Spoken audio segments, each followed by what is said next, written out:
Bom dia, pessoal. Tudo bem com vocês? Sejam muito bem-vindos à nossa live de sexta-feira.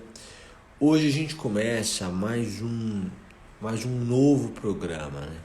Nessa semana a gente começou um novo programa que vai ser às quartas-feiras e agora às sextas-feiras a gente também tem uma nova programação. Então, basicamente,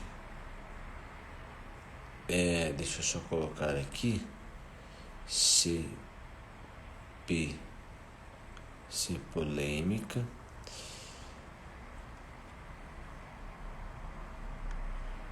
Aí, só estou escrevendo o título, tá? Pronto. Bom dia a todos vocês. Então a gente passa a ter aqui 3 programas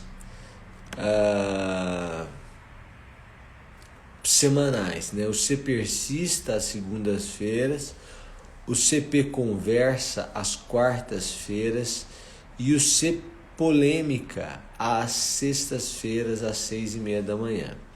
A ideia é que a gente fale às sextas-feiras sobre fatos que marcaram a semana e que trouxeram alguma repercussão, polêmica, mas não sobre o fato em si, sobre os fundamentos jurídicos para aquele comportamento, para aquela decisão, para aquela norma,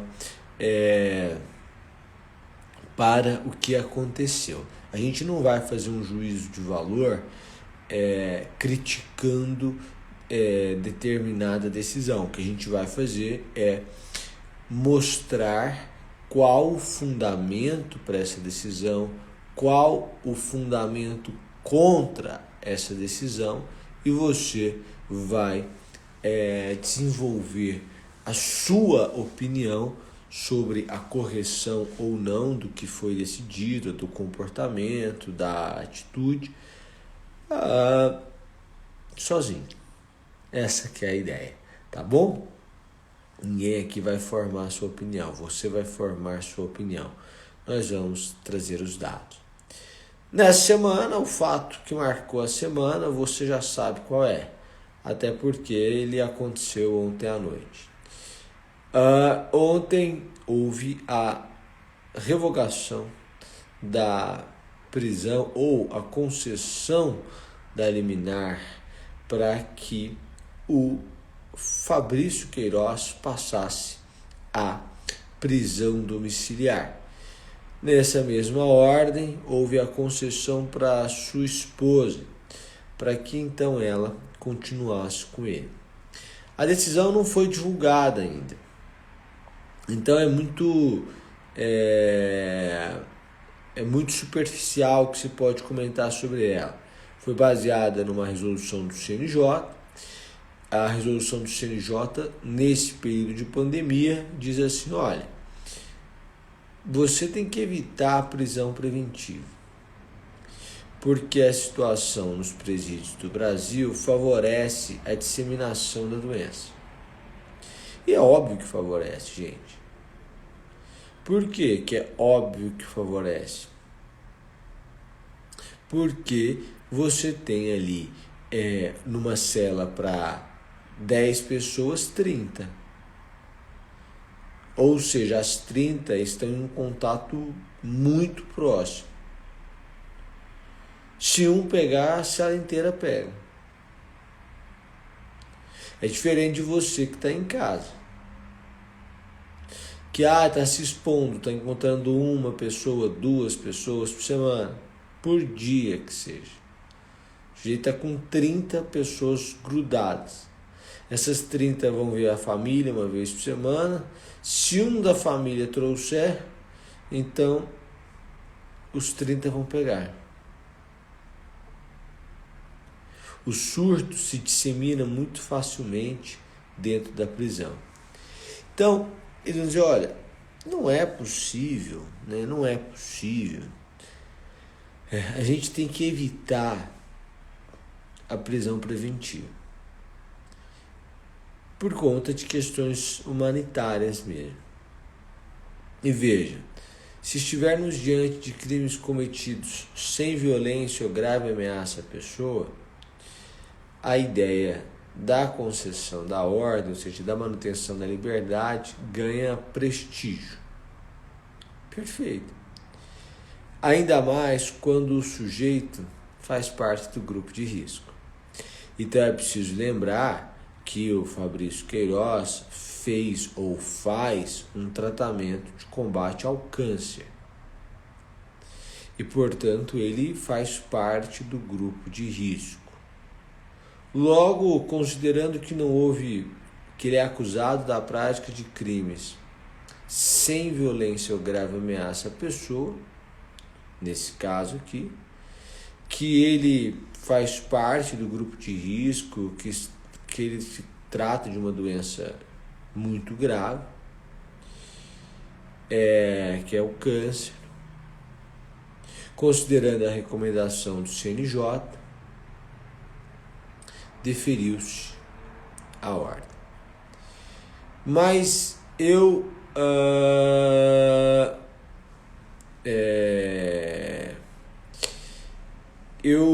como falta a decisão do Queiroz, né, da sua da concessão de prisão domiciliar, na verdade, não é que ele foi posto em liberdade, ele foi posto preso em casa, tá? Pois é, a JK Gabriele está dizendo o seguinte: em Campinas, um casal que matou um motorista de Uber foi solto pela mesma justificativa. Quer dizer, não sei da decisão de Campinas, mas para você ver que em outros crimes, inclusive com violência contra a pessoa, concedeu-se a ordem. Mas como não há a decisão do Queiroz, mas o fato é o do Queiroz, eu quero rememorar e discutir uma questão que foi objeto de um artigo que eu escrevi lá no Migalhas e que saiu nesta semana, eu até me esqueci de divulgar aqui.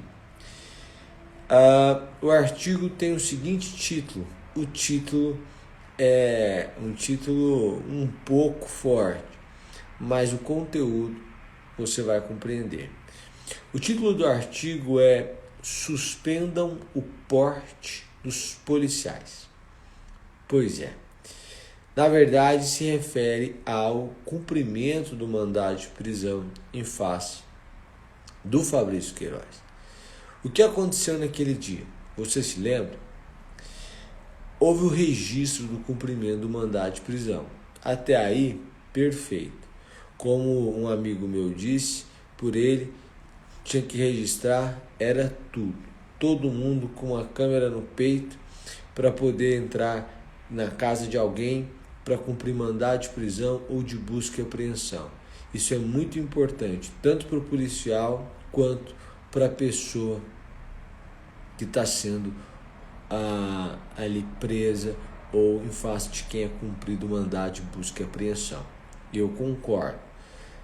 Agora, existe um ponto aqui. O ponto é que, na verdade, essas câmeras não foram utilizadas para registrar o ato, para a proteção dos policiais e do próprio Fabrício Queiroz. Os policiais carregavam os seus celulares em mãos. Alguns policiais, não foi só um.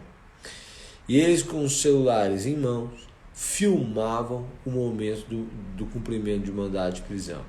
É possível ver, inclusive, momentos em que os celulares se sobrepõem. Um está filmando e o que está na frente está filmando. Fabrício Queiroz dentro do seu quarto, acordando. E aí, depois pegaram essas imagens e enviaram para a imprensa. E aí mora o problema. Divulgar esse trecho não me parece abusivo?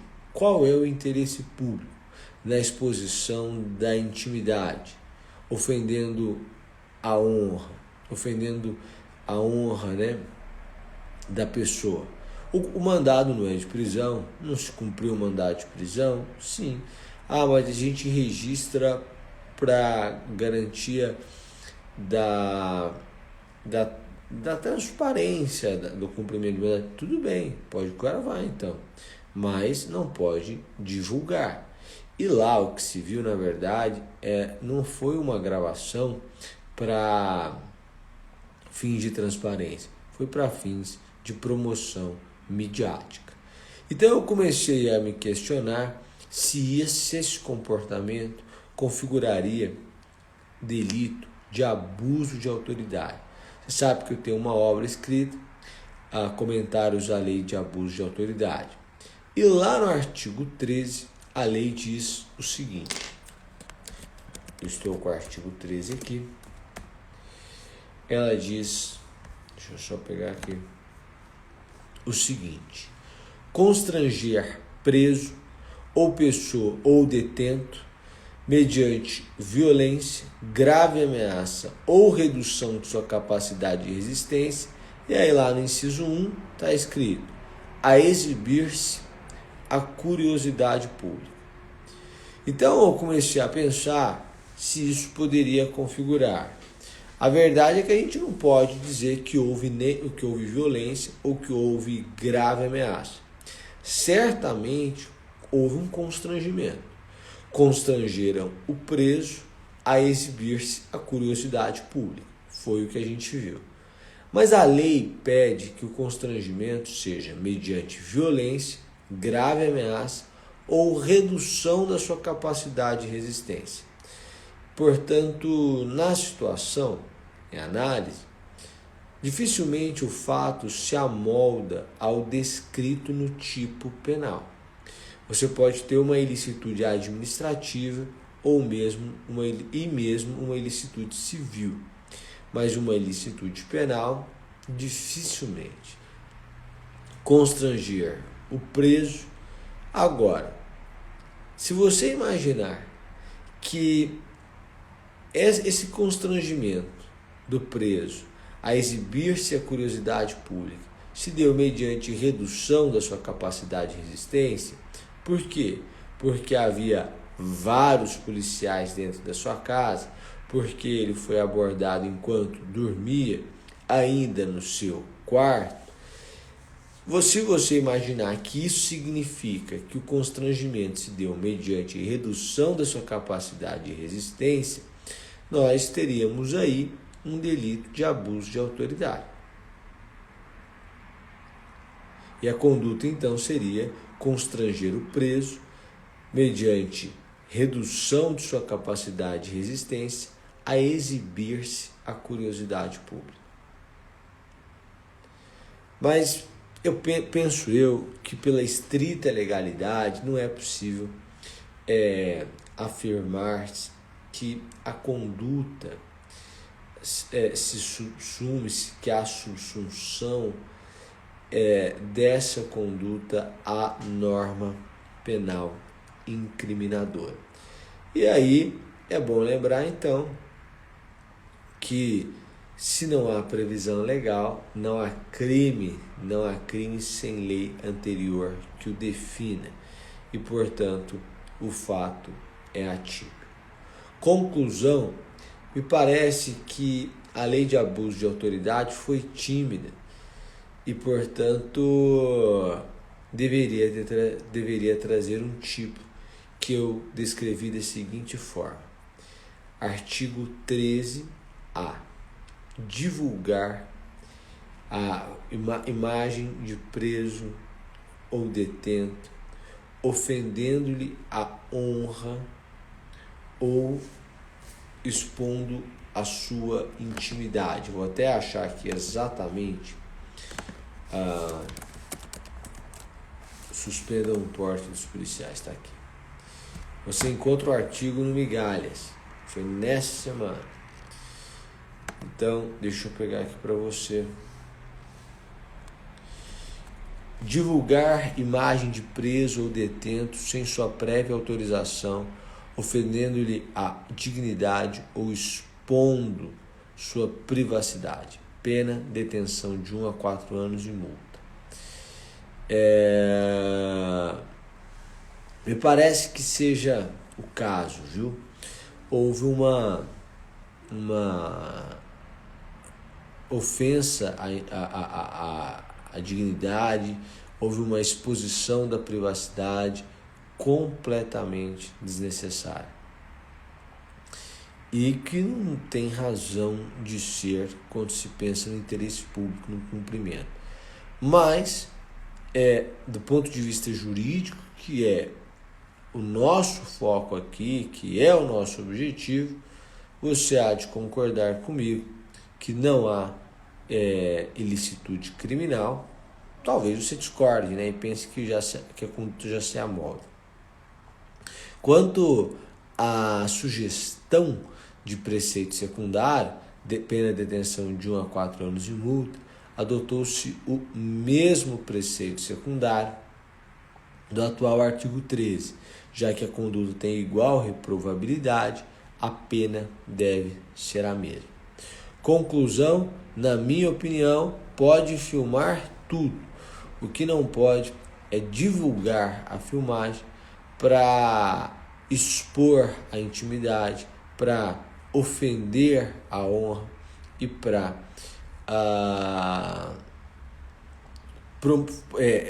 funcionar como uma autopromoção ou para destruição da imagem de alguém. A ordem é apenas para prender, não para expor. Bom, pessoal, muito obrigado. Eu acho que esse era o tema de hoje. A gente sempre vai trazer um tema polêmico, mas a gente não vai. O objetivo é a gente tratar do aspecto jurídico, para saber por que as coisas estão sendo decididas assim, ou qual é a repercussão, qual é o fundamento jurídico, se houve ou não houve, de alguma forma, alguma contaminação com aquela conduta. Certo? Bom, pessoal, muito obrigado, um bom dia e até a próxima. E ninguém precisa concordar comigo, não. A ideia não é concordar comigo. A ideia é que você forme a sua opinião. E aí você vai construir. Eu não tenho problema nenhum com as diferenças. Obrigado, um abraço e a gente volta a falar. Vou pegar a decisão, quero pegar a decisão, preciso conseguir a decisão completa para trazer e tratar dessa prisão domiciliar. Fundamento jurídico para ela existe. Tá bom? Pessoal, muito obrigado e até mais. Tchau, tchau.